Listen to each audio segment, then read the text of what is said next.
Basemas. I not decided on my D-trans yet. In the meanwhile, while I've been really thinking about it, I realized that there's a lot of misinformation regarding transition, especially regarding things like gender euphoria or gender dysphoria. So I want to talk a little bit. What does it mean to be gender dysphoric?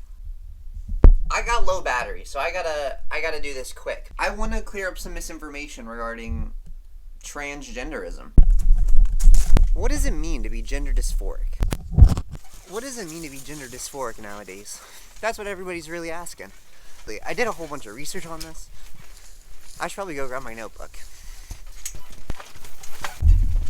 I can't find it, but that's fine. So, to put it lightly, because I can't remember exactly, dysphoria is the state of discontent with your state of being. It comes from the terms dys, meaning wrong, and also phoria, meaning like state of, or like state of being, right?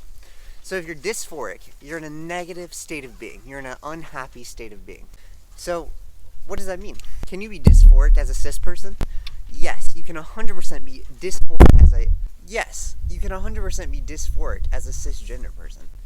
Like, for example, let's say you're a man, right? And you're comparing yourself to this ideal man standard in your head. Let's say you're, I don't know, some scrawny person, right? And in your head, you're like, men aren't scrawny, men are strong and tough and muscular. You could get dysphoric from the fact that you're not aligning with that male gender role. That is a thing. But you can also be dysphoric if you are fitting into the role. So let's say you get big and muscular and all these things, and you still hate yourself. You're like, oh, I'm actually just dysphoric with masculinity. Masculinity is a negative state of being for me. It makes me feel bad inside. That is the gender dysphoria, right? Now, euphoria is the other thing. So you means like positivity, state of happiness. So a positive state of being from you-phoria. Now, what does this actually mean? So let's say you go from you're not reaching this ideal peak standard of what it means to be a man, and you're feeling dysphoric. Now, there is a chance that if you are able to get yourself into a way that you are being perceived as like that ultra-masculine person, if you do the work to get to be that ultra-masculine person, there is a chance that you could experience what's called gender euphoria from this. You know, perhaps you get all built and you're like, wow, I feel so good. I feel like such a man. I really love this state of being a man. That would be like gender euphoric. So I think that this is kind of where a lot of misconceptions come from, because people are like, oh, I never felt gender dysphoric before I started transitioning. But really, they did feel dysphoric. They just never felt euphoric. A lot of these people, myself included, and many people that I talk to, are like, oh, I always hated being a man. I hated being a guy. I always lived in this like state of dysphoria, in this state of negativity, in this state of like despair, essentially. Not always despair. Sometimes it's a little bit less extreme than that. It just feels like numb sometimes, because you're just so used to it. You know, you've lived it your whole life, and it's the only option.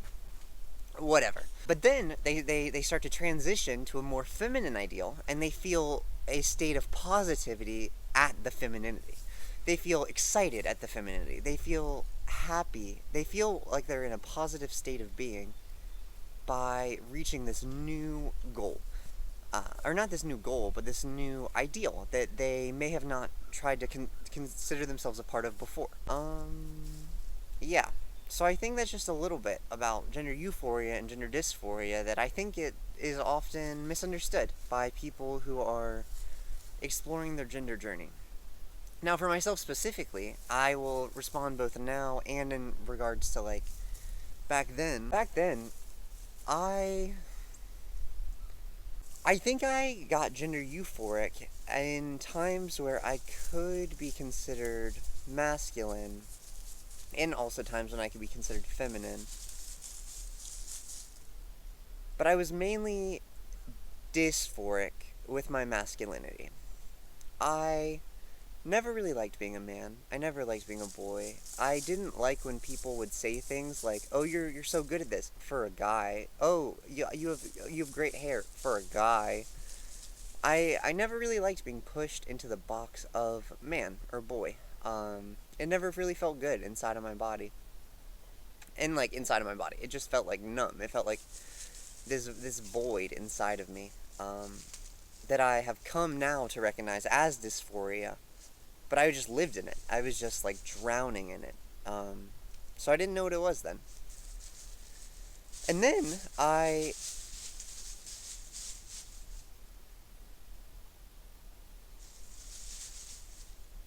would find things online that I could read and relate to, and like I would get euphoric at the idea of things, such as the idea of becoming more feminine, or the idea of like being a woman and just like existing inside of a woman's body.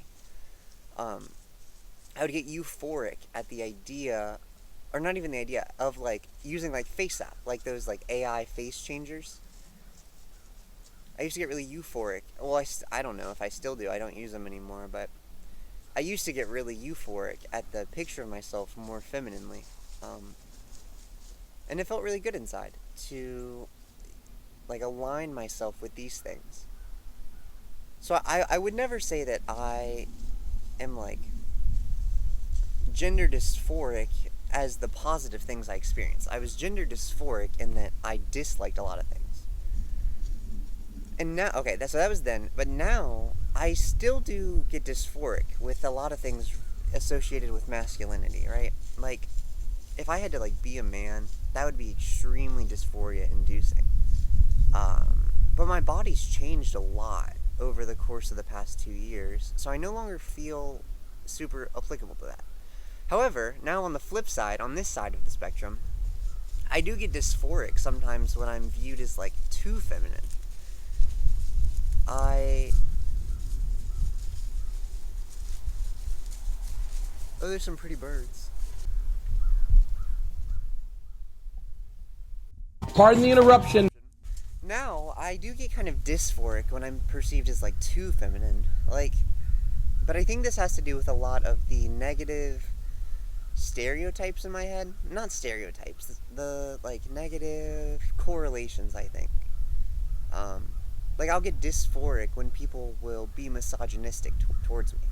So like I'm being validated as a woman by having people be misogynistic, but I'm dysphoric because I don't like people being misogynistic, if that makes sense. And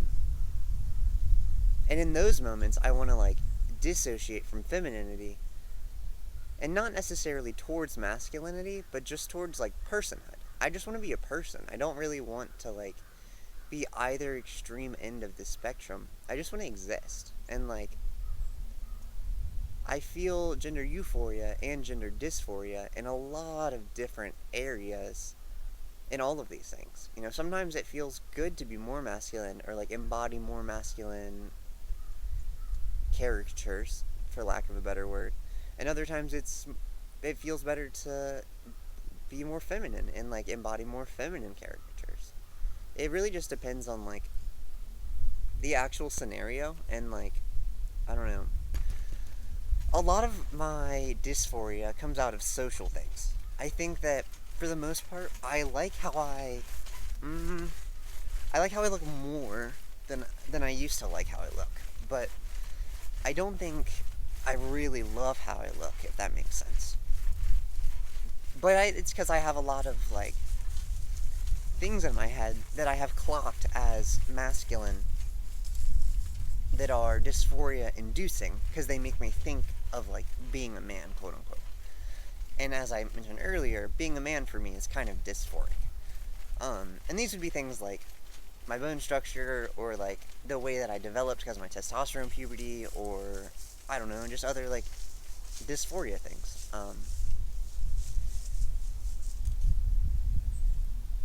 Yeah. I think that's really all I got for now. But most based.